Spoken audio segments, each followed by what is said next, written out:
And welcome back to The Truth Hurts, where we expose corrupt politicians and the lying corporate media. And we got a good show for you today because we're going to talk about the 5 most concerning things that are happening by the Democrats right now in the remaining 2 months of the legislative session.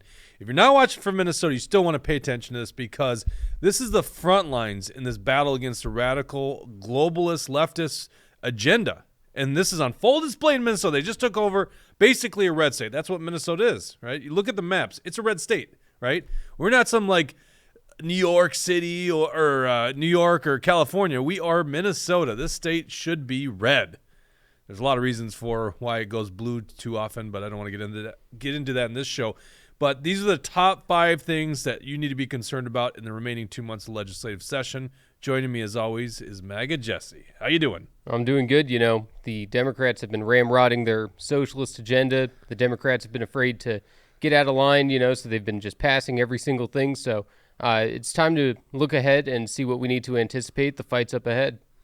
And joining us also, but probably a little bit more silent today, is Mr. Straight Lace himself, William Beck. How you doing, William? Well, I guess he's just not going to be talking much in this show. God, I can't wait till he's back in the seat actually talking. Running the dials, as always, is Dawson. Dawson, how you doing? I wasn't expecting the mic. I'm doing You weren't good. expecting? You thought I wouldn't talk to you? No. Wait. Unbelievable. He doesn't even show people. What do you feel like you didn't put your makeup on today and the hair? What's going on? No, I didn't put my wig on today. I'm sorry. If you don't switch to yourself, it just looks like I'm staring at some crazy, like wall here. What do you mean crazy? This is one of your characters on the show today. That is true. Fair point. Dawson 1, Jake 0. All right, let's get right into it. Number 1 on our list, most concerning things you have, is this gun control push by Metro Democrats. Not that article there, Dawson, that article. Perfect. Yep. So John Marty, pictured on the left there. On the right is Grant Hochschild, which is a senator in probably one of the most highest gun-owning per capita areas in the state of Minnesota. I think it's got to be number 1 probably. I'm sure. Yeah, a Democrat who won an election, barely. We put him on this article because it's like, hey, this comes down to you. Do you want to go against your constituents, the gun owners in your district? So anyhow, this is an interesting thing that they're trying to push. The most radical thing I've seen, I think, in all the states. So it's SF 1723, and then we're going to get into red flags and UBC, universal background checks. But if they had their worst thing pass, scroll down for us a little bit there, Dawson, it'd be a state-level gun registry of all gun owners. People think like, oh, I did a background check. They all know they got our records. It's actually not true. There is no gun registry right now in the United States. Minnesota, these Democrats actually want a gun registry. So in other words, if you think about what the Second Amendment means, it means that if the government becomes tyrannical, we can rise up, form militias to take on the government that's become tyrannical. But if there's a gun registry, that just shows them who they got to go arrest, basically, or go confiscate guns from. Yep. So it's a really bad problem to have a gun registry in the United States. Other things it requires a license from the Commissioner of Public Safety to own a firearm. You can just imagine guys like myself who are very vocally against their agenda would probably not get that. Right. So that would be a way for them to disarm people like myself and then people like you too, right? Especially if you give to conservative causes or Republican candidates.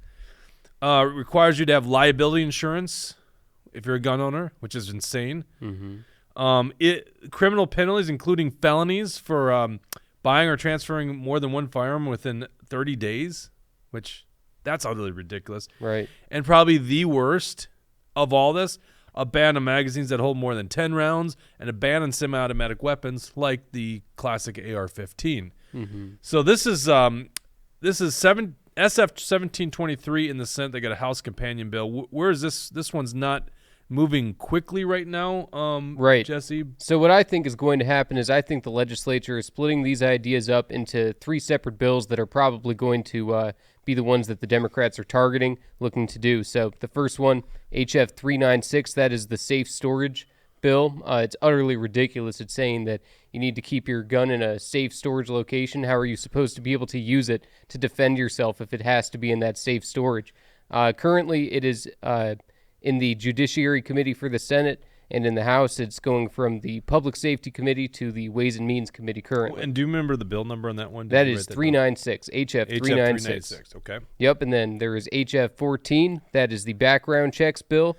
Universal background checks, Yep. just so we're specific, because it's closing the gaping hole in the, what do they call that? The gun show loophole. That's what they call it. Right, yep. So for every sale, for every transfer, for every gift of a firearm, they want to be able to track that and have background checks on it. So also in the Judiciary Committee for the Senate, and from the House, it has gone from the Public Safety Committee to the Judiciary Committee to the Ways and Means Committee. And just so you understand, and by the way, Jesse is our basically a monitor of legislative activity. This is his full-time job, is what he does. Is he monitors what's going on in the Capitol.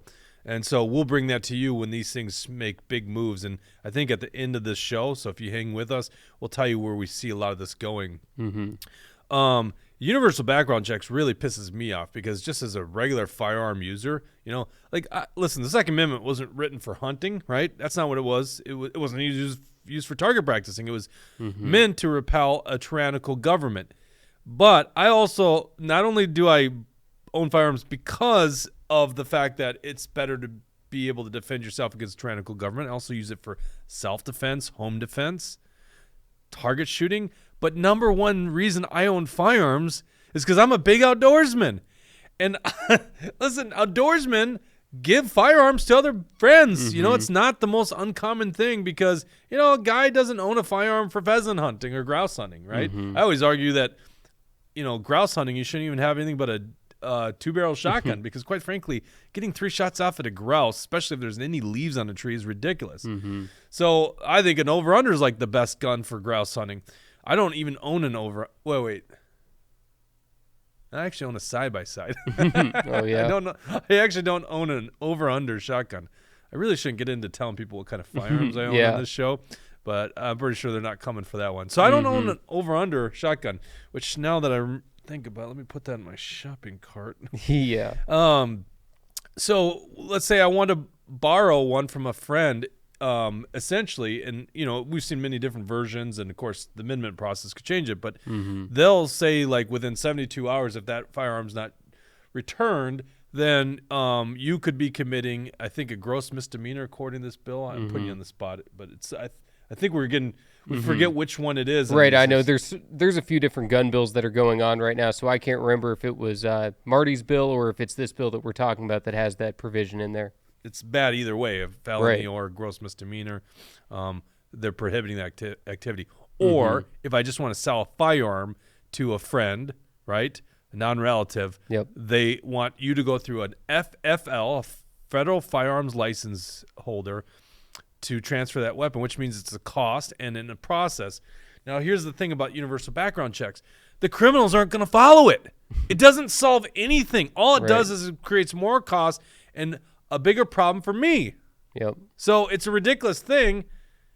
Meanwhile, it doesn't solve the problem you pretend that you want to solve, which is stop, transfers from people that have malicious intent. They're going to do it anyhow. Right? You're not going to stop the next mass shooter. If someone in their head goes, I don't want to take a firearm into a school and kill a bunch of kids, they're not going to be stopped because there's a law that says you need to go through a federal firearms license holder to buy a firearm from another private citizen. It's not going to stop them.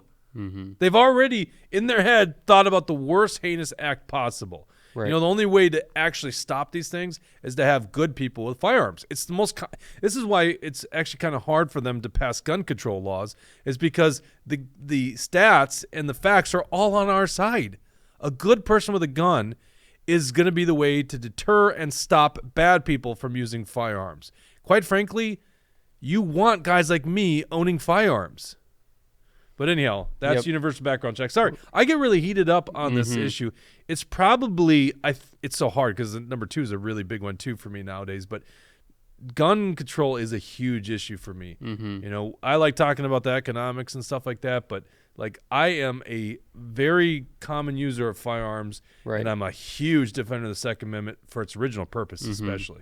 Right. Go ahead. What's the other one? It's very important that we continue to fight for gun rights. And the other bill is HF 15. That's about red flag laws. And, conservatives have all read the terrible stories of ex-spouses, of enemies, of people coming after them. All of a sudden they get the courts involved. They take their guns just because they don't like that person. In the House, it has gone from the public safety to the judiciary to the Ways and Means Committee. And currently in the Senate, it is in the Judiciary Committee. So what this shows me is the House is more willing to pass this gun control. They're moving it along on a lot faster of a pace than the Senate is right now. But regardless, I do think that unless, patriots get out there and fight and convince these Democrats otherwise, it looks like these things are going to be passing unless patriots fight. Yeah, we have to fight on this stuff. Red flag gun seizures is a terrible thing. We need due process. If you're going to take rights away from somebody, you need due process in this country. Universal background checks doesn't solve anything. It makes things tougher for us. It's a ridiculous infringement on our rights. Even the government-mandated locking up of your firearms in your home is a ridiculous policy. Any good law-abiding gun owner knows the right way to store firearms in their house. You can't mandate it across the table. It just doesn't work. And then, of course, the worst of all is if they get this SF 1723. It turns guys like myself, and I'm sure a lot of our viewers, into felons. Because I'm not going to give my firearms away. Like, that's not going to happen, right? Yep. So all these things are a must stop, and you can guarantee Action for Liberty will be fighting for you. You can go to Action for Liberty, find these articles. We've been writing about them to a large extent in the last couple months. So number two on the list of the biggest things that you need to be concerned about is genital mutilation surgery, making Minnesota a sanctuary state for that. Now, this has actually gotten some steam as of recently because, as you know, and we reported, and this has now gotten, we actually alerted Fox News to this item because it wasn't getting the press that we thought it needed to. And we did a big show. It's probably one of our most popular shows about Governor Walz doing a press conference with all these crazies, all these lefties, and basically by executive order creating a sanctuary state for genital mutilation surgery. Now, I don't know how that's going to stand up in the courts. I think it was just a show. If they pass this law, different story. So Finke, as William Beck wrote in this article, a man pretending to be a woman, as if you couldn't tell from that picture, introduced HF 146, allowing the state to ignore court orders from other states prohibiting so-called gender-affirming genital mutilation surgeries for minors. Once again, most of the people that watch this show know the left uses this clever term called gender-affirming. That's in their head. You're affirming the gender that's in your head. I had a little joke in our little thread today. My 2-year-old comes down the stairs, and he's, first of all, 2-year-old is wearing flip-flops and high heels. Got in mom's high heels, so the 1 foot's high heels. And I joked in the sent a picture. I joked saying, "Looks like my 2-year-old is a transgender kid." And honestly, I don't know at what age these nutty lefties actually think a kid can decide that it's a girl. But I want to say we learned 4 with Dylan Mulvaney. Right? They say 4 years old. So who knows? 4? I guess so. And my youngest is actually 2.5, so a year and a half away from being able. But does it go down to 2 because he was wearing mommy's high heels? Like, it's so utterly stupid. Yep. So, but 6-year-old was what they paraded in front of the cameras. What Governor Walz did. William goes on to write, instances of surgeries to affirm the gender identity of minors has grown drastically in recent years. The mutilation includes facial reconstruction, double mastectomies, and genital reconstruction or removal. Dr. Shane Taylor of the Vanderbilt University Transgender Clinic publicly admitted that the operation is a big moneymaker for the medical establishment. In the Minnesota House, Finke's bill has 35 authors, all left-wing Democrats. If passed, HF 146 will make Minnesota a sanctuary state for genital mutilation for minors. More specifically, it will prohibit law enforcement from other states from saving the child from undergoing this life-altering process. Make no mistake, this legislation is a big deal. And William writes about this Texas boy who was abducted and brought to California to seek gender-affirming care. And, of course, we're just trying to move more towards California or Europe, basically, in Minnesota because of Walz. And despite protests from the father, California law will protect the mother and her efforts to transition her son from a boy to a girl. Mm-hmm. This is child abuse. This is so clearly child abuse. We also talked about on our last show how other states are going the opposite direction. And, of course, Governor Walz calls them bullies. Right. So HF 146 in the House, and there's a Senate companion. Where's this bill at right now, Jesse? Yep, so this is HF 146, and it has gotten a second reading in the House, which means that they could take it up for a vote, and it shows that, especially with 35 authors for the House, it shows that there's a lot of bad people trying to push this, and like you said, this would legalize child abuse. That's what this whole thing is about. It would legalize the ability for parents to force their children to change their gender. It's terrible. And in the Senate, it is also in the Judiciary Committee. So it hasn't gotten a second reading in the Senate yet, but, let's say it goes up for a third reading in the House. What that would mean is they're taking a vote on it right there, and if they pass it, that would be one of the worst things in Minnesota's history. What are your thoughts on this, William? Quite as usual. All right, anyhow, number 3. That's just not fair to William. This is not fair. He was supposed to do the show today, but unfortunately he had other things going on. I think it was about a girl. We love William. HF 91. This is okay. So you guys know that obviously Minnesota Democrats have passed a really bad abortion bill. No one's shocked by that news. Technically, what that bill did was just codify into law what's already considered legal in Minnesota. I'm being careful with how I phrase this, and there's a reason for that. The Minnesota Supreme Court has decided that abortion's legal.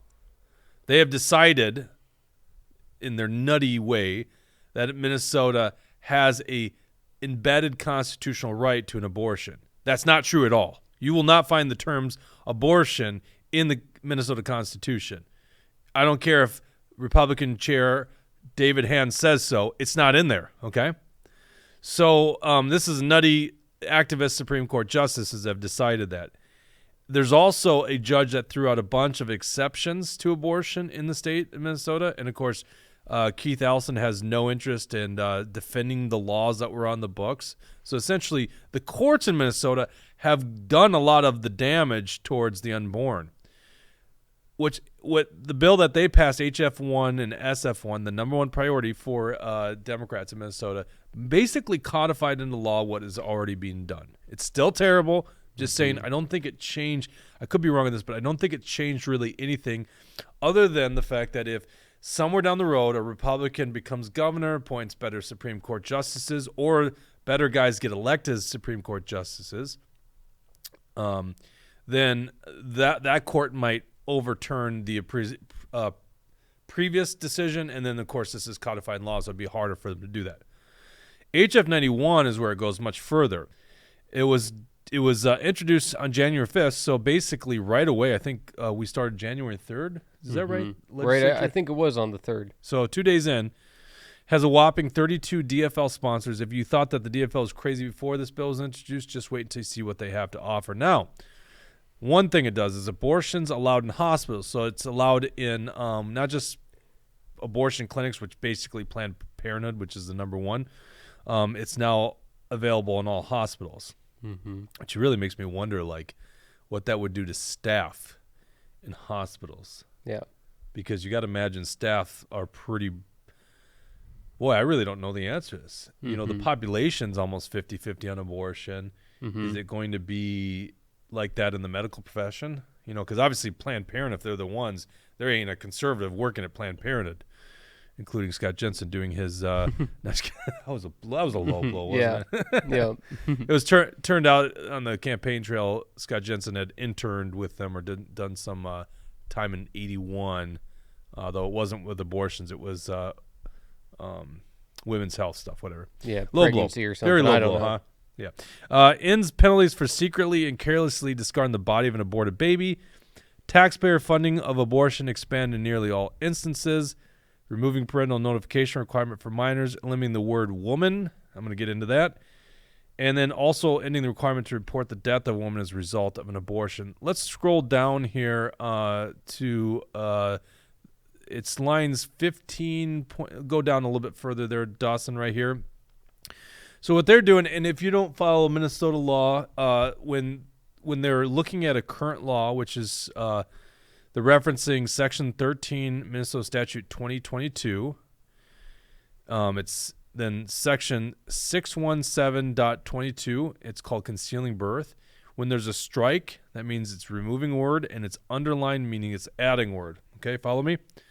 And then if there's nothing, it's just the current language. So striking out every and putting any person who attempts to conceal the birth of a child by any disposition of its body when the child died after its birth shall be guilty of a misdemeanor. What they struck out was died before or after. So at this point, if you discard aborted baby, which the only way I look at this, and tell me if you read it differently, is if you performed your own abortion. Mm-hmm. And so you discarded the remains and hid that was a baby, Right. then you're not going to be prosecuted. That's what I would take it as too. I'm not sure how often that happens if there's people out there performing their own abortions, but yeah, it obviously shouldn't be going on. And it doesn't even matter if this is like a 1 or 2 thing per year thing, if it's a very rare thing. Mm-hmm. The idea that a Democrat in their head wanted to change Minnesota law in this case is sickening. Right. You know, that's the Democrats' argument all the time for late-term abortions. You know, they say, well, it does never happen, so we don't need to make it illegal. But the argument should be, if it never happens, why shouldn't it be illegal then? Right. So, you know, they just use their logic in a very screwed up way. Well, I mean, obviously they admit it happens sometimes, but then it should be illegal sometimes. Yeah. All right. Taxpayer funds for abortion. So this one's interesting. Let's scroll down a little bit there. So right now there's a lot of exceptions. The Medical Assistance Program, MA, which is always funded in the Health and Human Services Omnibus Bill. By the way, Republicans and Democrats alike vote for that thing. Like, if you've got a senator right now that was in office in 2017, which most likely a lot of them were, they've all voted for taxpayer-funded abortion by passing the Health and Human Omnibus Bill. Because in 2017, all Republicans and Democrats voted for that bill, which is insanity. It just shows how terrible leadership was in that Senate caucus under Paul Gazelka. So basically it says medical assistance covers abortion services and strikes out every exception. So it's all abortions, no matter what, are going to be covered. You can go to actionforliberty.com and read the exceptions that they're getting rid of. So all taxpayer funding for abortion covered. Right. And what's going on with this bill is it's gotten a second reading in the Senate, and so this is one of the rare instances where it looks like this Democratic agenda is moving more quickly in the Senate than in the House. But in the House, it has moved from committee to committee to committee, from the Health Finance to the Judiciary to Public Safety to Ways and Means to Health Finance to Ways and Means again. So they've been moving it around quite a bit. That might mean that they are, touching up the bill and doing what they want to in each committee to get these Democrats on board to pass it. Yeah, and of course they could pass it this year or they could pass it next year too, right? There's nothing saying they have to. It's not a budget bill. Scroll down a little bit more, and then you'll see there's a repealer section, and it's referencing all the sections that they want to repeal. So if you scroll down to the first one, it's actually getting rid of parental notification right there. Are you able to zoom in a little bit, Dawson? Because it's so small in there. There you go.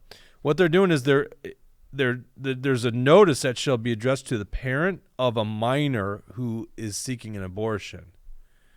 They're actually repealing that. So right now, if a minor, a 13-year-old girl, a 14-year-old girl wants to get an abortion, a parent needs to know. Yes, of course, a parent should know. They're going to be the grandparents. And they want to remove that. It's just sickening to me. Then the next repealer, or actually this isn't a repealer. This one is changing current state statute. They get rid of, when they're talking about abortion, they're defining an abortion. So they're basically taking the definition of an abortion, which includes an act, procedure, or use of any instrument, medicine, or drug which is supplied or prescribed for or administered to remove pregnant woman, and insert the language, an individual with the intention of terminating a pregnancy. An individual. Yep. Because there are such thing as birthing males, right? That's what Jesse? they say. Yeah, that's what they say, that, men can get pregnant too, men can menstruate, the whole agenda and the whole idea they're trying to push is just ridiculous. They're not living in reality. William, can men have babies? Oh, no comment. Typical DeSantis supporter. Mm-hmm. And then last but not least is ending the requirement to report the death of a woman, which is a repealer that they have in here. So anyhow, this is HF 91 in the House, as you mentioned. Yep, moving SF 70 in the Senate. SF 70, and that's actually got the second reading in the Yep, Senate. the SF 70. So the Senate version of this bill is the one that has gotten a second reading. Okay, so when a bill is introduced, it gets its first reading. Second reading is allows it to be then basically brought to the floor and voted on. Third reading is for passage. Mm-hmm. When they say reading, I'd really like to do the historic lesson on this, Mm-hmm. but I think at some point, did they actually read the bills? I'm sure they had to have, right? back in the day. I'm sure that, that's also probably a procedural way that people have slowed down the Senate and the House before. So we should I haven't seen readings in recent history, but I'd like to dig into it myself too. Yeah, we should require readings so nothing gets passed, because essentially what they go is the clerk The reading will will be dispensed with. Yeah, or the clerk will say HF 91 second reading, and then they'll just gavel second reading, right? So, okay, why are we just saying that? Mm-hmm.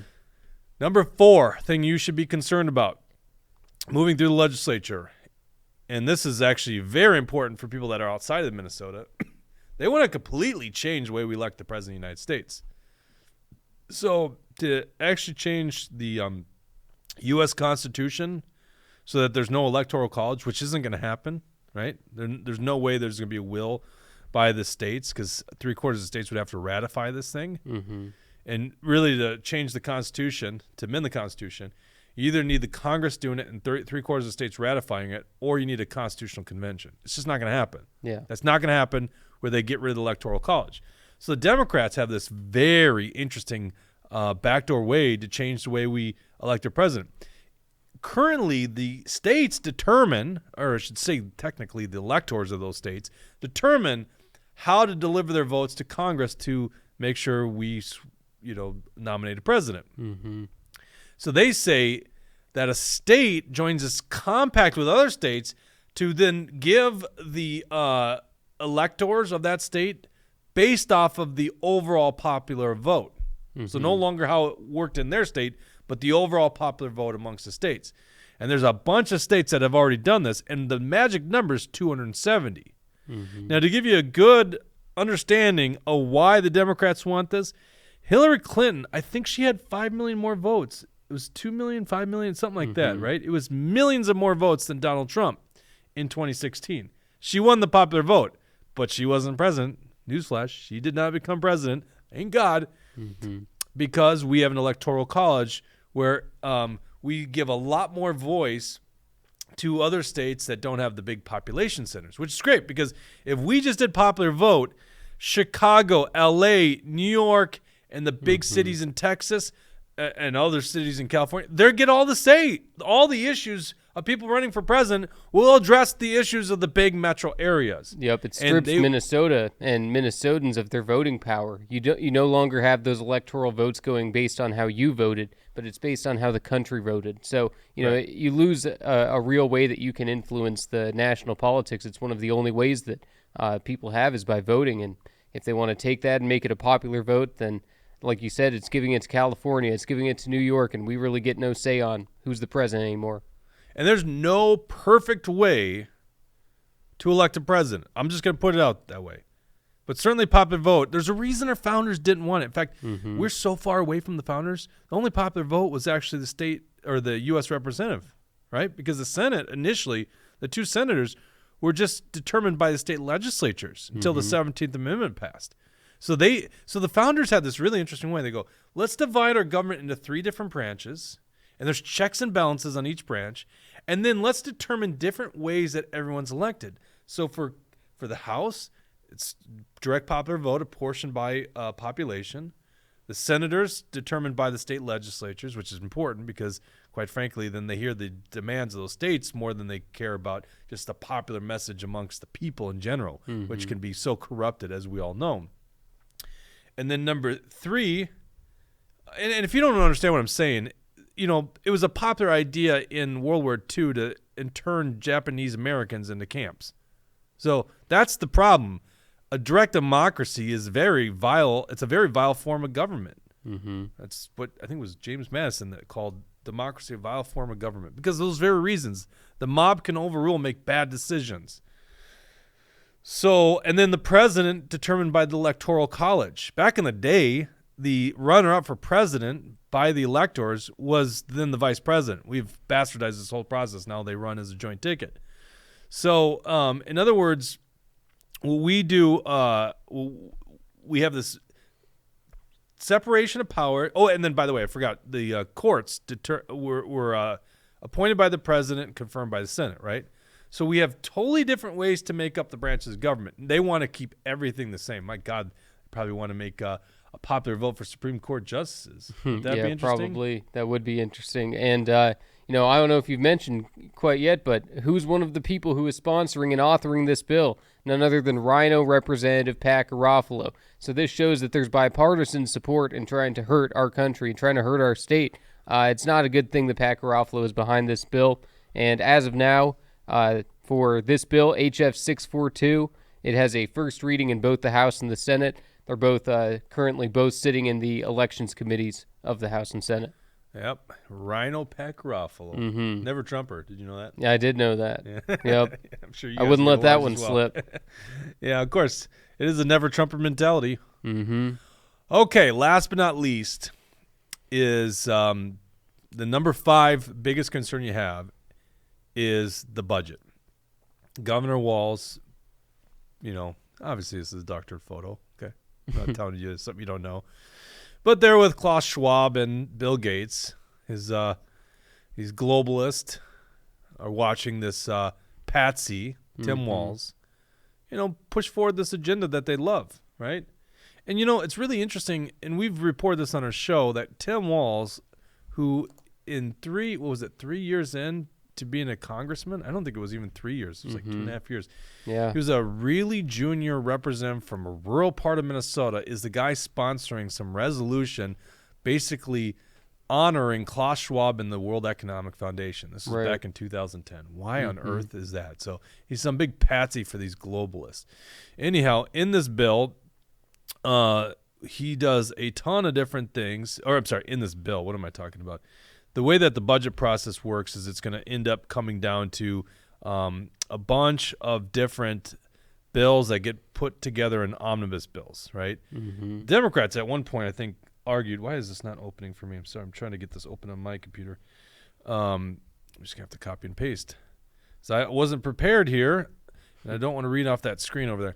So essentially, they were talking about possibly getting rid of the omnibus bill process, but that's not going to happen. They're going to put all these bills in the end, and that includes more taxes on you. So they actually want to increase vehicle license plate tabs. I think they're taking, was it 200% the value of your vehicle, something like that, just to raise them? It's the same reason a lot of us have property tax increases right now, because they value our homes higher in the last couple of years. And I hate that. I hate freaking government stealing my money because taxation is theft. Yep. They say, oh, your house is worth more. So what? I didn't pay for the house. I'm not selling the house. Why do you all of a sudden get to say it's valued more? It's irrelevant. What if it goes down a couple in the next 2 years? Right? It's irrelevant. If I'm not selling my house, don't tax me more. They want a sales tax increase in the 7-county metro. They only want to return $4 billion of the $20 billion budget surplus, which could amount to up to $2,600 per family. They want to lower, not eliminate, the Social Security tax. And I'm just going to read off a couple other things. $78 million for 2.5% increase in public pensions. Increased capital gains tax. This is a big one for people who want to sell a business. Legalization, taxation of recreational marijuana. Of course, legalized but tax. Obviously, they want to increase funding for the failed university system. The big scam of higher education. lot of other things. In the end, what they want to do, and this is crazy, is increase government by 25%. Scroll down. I got a nice chart here. I think we stole this from actual Minnesota Management and Budget. So on the left is the current budget, which is at $52 billion. They want to balloon it up to $65.2 billion. I've never seen such a large increase before. 25% increase in spending. And as you can see on the bottom, the blue, that's education. So this is color-coded by how much each department. And then the red, obviously, basically health and welfare programs. So those are obviously, no surprise to anyone, those are the two largest areas the Democrats want to dump more money into it. And then further put us on an unsustainable path in the future.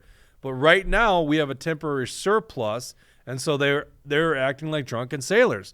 Not give it back to the people that have been overtaxed, but spend it on more and more government. Now, I'm not going to ask you for an update on this because they have to pass a budget by June 30th, otherwise technically May 22nd.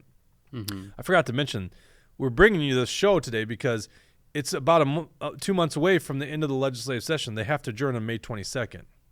So they can't anything beyond that would it be a governor has to call a special session. So they'll wait to the end and put all these things together in a big omnibus bill. And in the past, when Republicans controlled like the Senate, it was three of the people meeting in the back room cutting deals, and Paul Gazelka, the worst negotiator on the planet.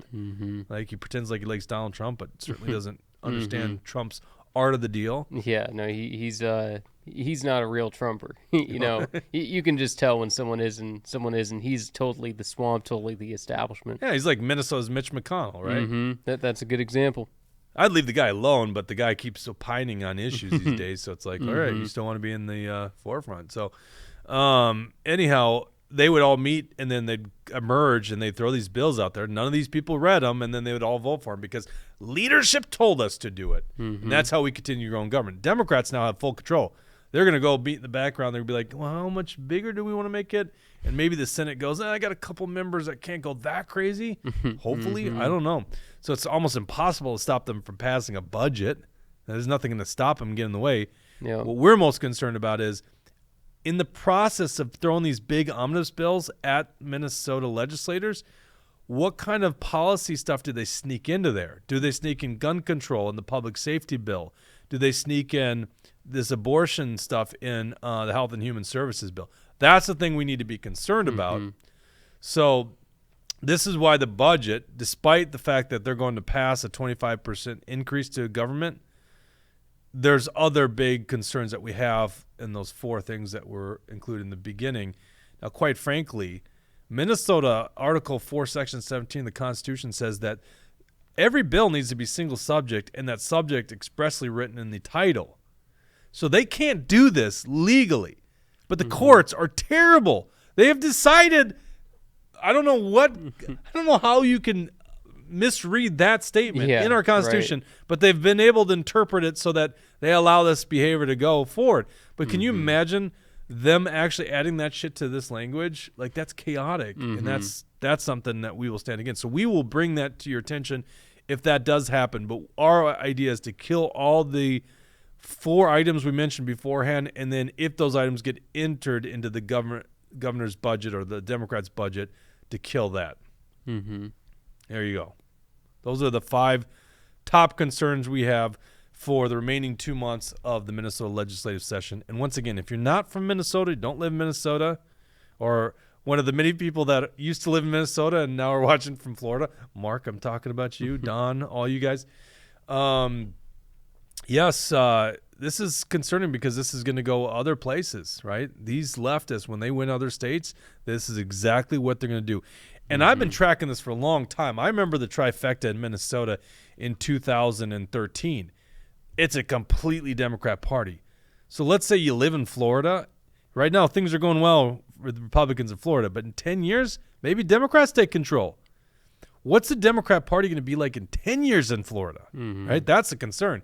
Because in just a decade here in Minnesota, they went from moderately bad to really, really bad and dangerous, where they actually believe in child abuse, the sanctuary state for genital mutilation. So that's why you need to be concerned, even if you don't live in Minnesota. We're actually going to break to you what these guys are up to, and it's going to come for every other state in the union. All right. Jesse, anything else on your mind before we sign off today? Nothing for me. You know, I think that people just need to look at all of these things, understand that that is what's coming ahead of us. These are the fights. These are the things that we need to pressure these politicians on. We need to tell these Democrats that they can't support these radical bills.